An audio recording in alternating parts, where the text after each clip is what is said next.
Good day, students. Once again, this is Sir Dardar and welcome to the second video tutorial for English for academic and professional purposes. And first things first, you might observe that there's quite a bit of a change in terms of the visual interface of my tutorial video. And I'm planning on keeping it this way. No more skit in the beginning because that way I don't have to edit so much.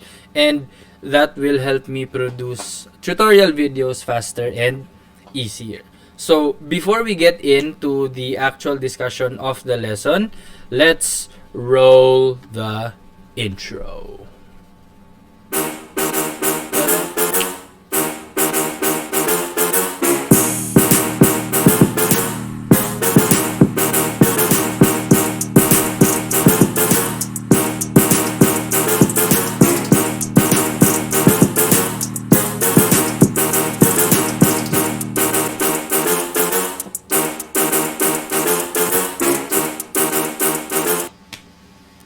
Okay, just like what the intro suggested, we are here to talk about the creation of an outline or how to create an outline.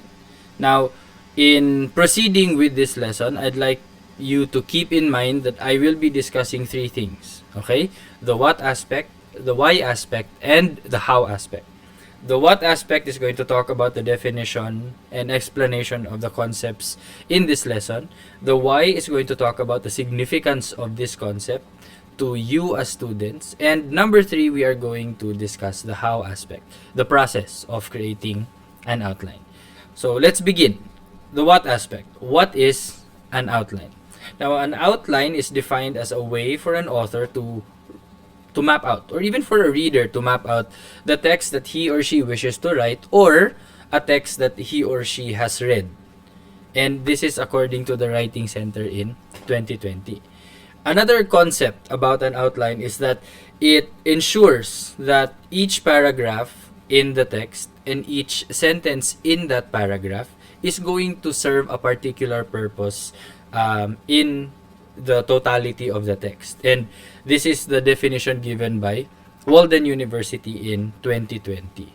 But what can we take away from these concepts and these definitions? To me, to simplify the definition of an outline, I believe that an outline serves as the skeleton of your text. In the same way that a skeleton provides the framework and the structure of the human body, your outline will also help you to construct the initial framework and structure of your text. And in so doing, you will be able to plan and map out the organization or the flow of your text. And this goes both for writers and readers. It helps you organize your thoughts before proceeding to the actual writing of your draft, and it will also help you organize the thoughts presented in the text that you have read. Now, another what are the two types of outlines? Okay. The first type of outline is the topic outline, and this is the kind of outline that highlights the main points or the main concepts in a text with the use of words or phrases only. But the second one is the longer version. Okay, it is called the sentence outline. Now, this is an outline that highlights the same main points, but this time we are going to use full sentences or complete sentences. Are they totally separate from one another? The answer is no. I believe that for you to construct an effective sentence outline, you must begin with a topic outline first, and then develop your thoughts as you go along. Now, to show you an example of a topic outline, this is here is a photo of that sample. As you can see, there are no full sentences here or complete sentences. These are simply words or phrases which the author placed in order to organize the components of the text. Now, if you want to see how this is or how a topic outline can be expanded into a sentence outline, here is an example of a sentence outline but for a different topic. Okay, as you can see, the difference is stark. Okay, it's staring at you right in the face. The entries are longer than in this particular example. Okay, the sample topic outline is shorter, and the sentence outline entries are longer because they are in full sentences. Can they both be used? Yes.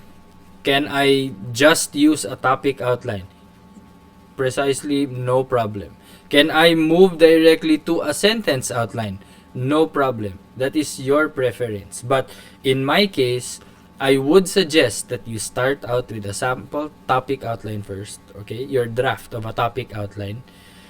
Edit the outline until you are satisfied with the flow of the initial thought, and then that's the time that you come up with a sentence outline by expanding those words or phrases into full sentences. Okay, so that's for the what component. Let's proceed to the why. Why is outlining important? Outlining, as mentioned earlier, helps an author to plan out the structure and the flow, or the organization of the thoughts in the text. In like manner, it also helps a reader to organize the thoughts that were presented in a text that he or she has read. Now, why is this important?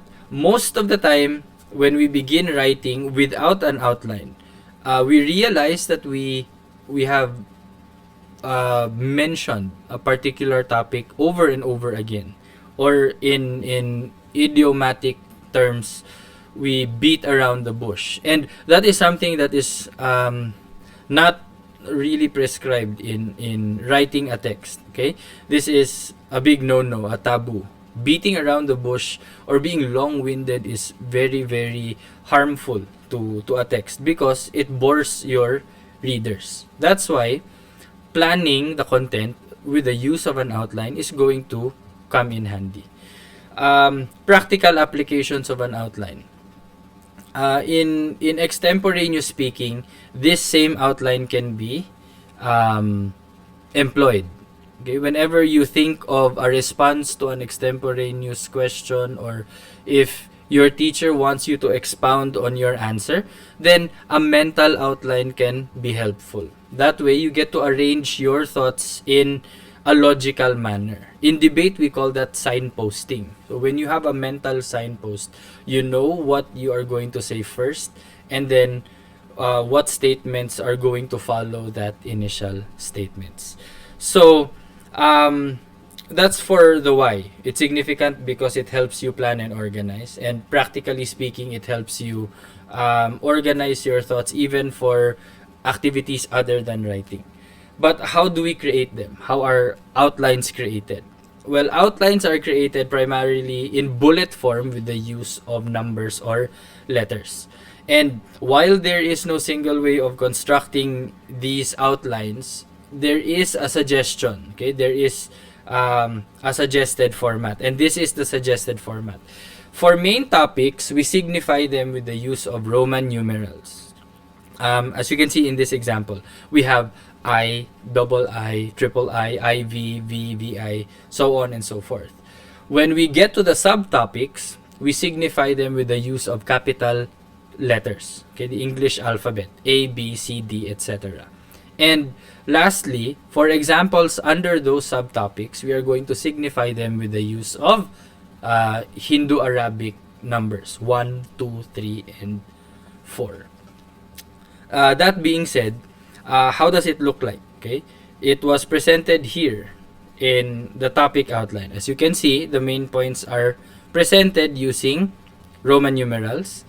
The subpoints are presented using the capital letters, and the Hindu-Arabic numbers are the examples or the explanations. So moving on, let's apply what we have learned. Okay, let's demonstrate the steps in outlining a text, and this one is for writers. Okay, so how do writers outline or create an outline, or how must these writers create an outline?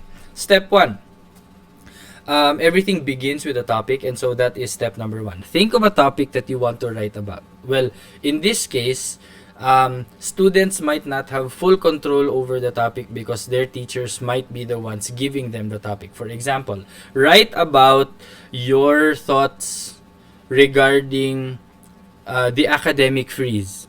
Okay? A student has no control over the topic because the topic was given to them. But regardless whether the topic was given to you or you have full control over the topic, you must begin with a topic in mind. Okay. Next, once you have that topic, you then proceed to your thesis statement. Now, many people have defined thesis statements in complicated ways, and to me that is mind-boggling. Okay, that is a waste of time. So let's define it in a simpler way. A thesis statement is your direct answer to the question posted by the topic or your teacher. Example, what is your favorite color? Your thesis statement is going to be your answer to that question. My favorite color is blank. In my case, my favorite color is pink. Period. That is your thesis statement. What is the significance of the thesis statement? This is going to be the statement that defines the content of the entire text. If you read the thesis statement, my favorite color is pink, I will know that the entire text is going to talk about why my favorite color is pink. So basically that's it. The thesis statement is your answer to the question posted by your teacher, or this is the answer to the topic given to you. Next, step 3, once you have your thesis statement, it's time to think prep. There might be other terms for this one, but this is the one I stick with because this helps me remember things better. Preparation, prep.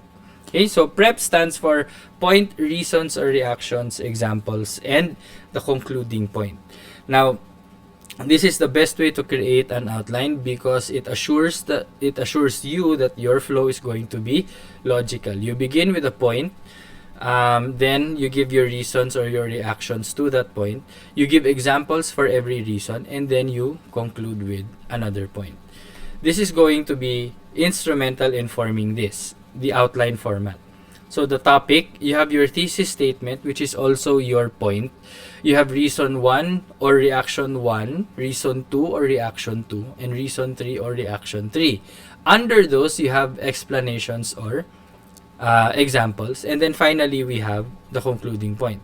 This is P. This is R, R, R, and then E, E, E, and then concluding point, the other P. That is for writing. For reading, okay, for readers, it's a totally different thing. The first step is not thinking about a topic, but reading a text thoroughly. We're back to reading thoroughly. I cannot stress this enough that the only way for you to extract the information you need is by reading the text thoroughly. This is not skimming. This is not quick reading. This is you reading with the intent of comprehending each detail in the text. Step 2. Once you have read the material thoroughly, it's time to flush out the key points. Again, the key points are based on the outline, the prep. What was the author's thesis statement? What were the reasons or the reactions? What were the explanations to those reasons? And what was the conclusion of the author? These are the things that you have to extract from the text. Okay? Get those main points, disregard the rest. And then, we're going to fill in the outline format with the extracted details. And therefore, creating your outline. So, the thesis statement, same process. Thesis statement, reasons, examples, and then the concluding point made by the author in that original text. So, to show you how outlines are developed and how we can create a paragraph using an outline, allow me to demonstrate a sample topic, the development from a topic outline to a sentence outline to a full-blown paragraph. Okay? So this one is a sample topic outline for writers. Okay? Because I think this is more important, to create an outline for writing. Okay? So the sample topic I have is my dream career. And as my thesis statement, I stated teaching. Okay? I gave 3 reasons, as you can see, and 3 reactions. And there are also examples under those reasons or reactions. And finally, I gave my conclusion. Okay? So, I'll give you time. You can actually pause this video if you want to read through the entries in the topic outline. So for the development, okay, that's the sample topic outline. We expand it to a sentence outline. And this is how it looks like. It's the same topic, but the thesis statement is now longer because it's a full sentence. Again, you can pause this video if you want to read through the entries in the sentence outline. This is the first part, and the second part of the sentence outline is this one. Again, you can pause at any time you want. Now, lastly, the concluding step or the last step in this process is for us to put them together. Okay, thereby proving that you can create a logical and coherent paragraph by starting with an outline first. Okay, by not freestyling the whole writing process. So, what do we do next? We simply put together the sentences in your sentence outline, thereby forming a paragraph. So, this is the paragraph. I now consider teaching as my dream career. I admit at first I had my apprehensions about it because many people have discouraged me to become a teacher because they say that I will never get rich on a teacher's salary. However, there are those who, in their own way, have inspired me to pursue a career in teaching. Among these people are my preschool teacher, my class advisor in my junior and senior year in high school, and my mother. These people have inspired me to answer the call to teach. True enough, in answering the call, I found my purpose in life, to educate. And honestly, I could be anyone I want to be, but now that I think about it, I really could not think of doing anything else but teaching. So, that's it. That's the essay, or that's the paragraph that we have created and constructed based on the topic outline that we have initially created here. So, this topic outline developed into a sentence outline. And then we put together these sentences to form this paragraph. So I hope that this tutorial video was helpful, and just as always, if you have any questions, you can actually send me a message on FB Messenger.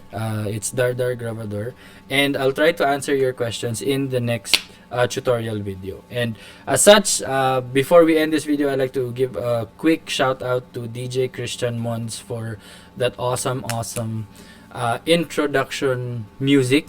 And you can actually visit his YouTube channel, okay, DJ Christian Mons, for sample beats. Okay, that being said, I guess that would be all for today. That wraps up our lesson. This has been Sir Dardar, and class dismissed.